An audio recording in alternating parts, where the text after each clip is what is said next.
Selva Sunday Saturday 2 நாள் rest எடுத்ததுனால இன்னைக்கு காலையில் வேகமாகவே எந்திரிச்சு வண்டிக்கு போயிட்டான். எப்போ எந்திரிச்சு போனான்னு கூட தெரியல. நான் ரொம்ப லேட்டாக தான் எந்திரிச்சேன். இன்னைக்கு தோசை தான் காலையில். செல்வாவோட மீன் குழம்பு ரெசிபி நிறைய பேர் கேட்டுகிட்டே இருந்தீங்க. அந்த வீடியோ ஃபுல்லாக நான் சேனலில் அப்டேட் பண்ணியிருக்கேன். கீழே லிங்க் கொடுத்துருக்கேன், செக் பண்ணிக்கோங்க. வீடியோ எடிட் பண்ணுறதுக்கு கொஞ்சம் டைம் ஆயிடுச்சு, அதனால தான் மார்னிங் விளாக் கொஞ்சம் லேட் ஆயிடுச்சு. கொஞ்சம் அட்ஜஸ்ட் பண்ணிக்கோங்க. அப்படியே சாப்பிட்டுட்டு கொஞ்சம் ட்ரெஸ்ஸு கிடந்தது, அம்பட்டையும் ஊற வச்சாச்சு.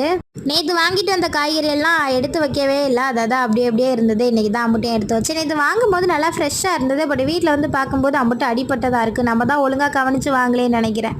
சூச்சுக்கு கொஞ்சம் உடம்பு சரியில்லைனால சரி கார்டனில் தூங்கட்டும் அப்படின்னு எனக்கு கொஞ்ச நாள் இடம் கொடுத்தேன். பார்த்தா அதோட குட்டியை ஃபுல்லாக கண்டை போட்டு கொதறி வச்சிருக்கு.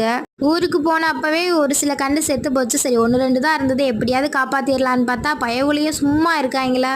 இவங்களுக்கு இதே வேலையா போச்சுப்பா. இனிய திருமண நாள் நல்வாழ்த்துக்கள் ராஜ் நந்தினியா உங்களுக்கு. அப்புறம் ஹாப்பி பர்த்டே ருஷான் குட்டி. எப்போ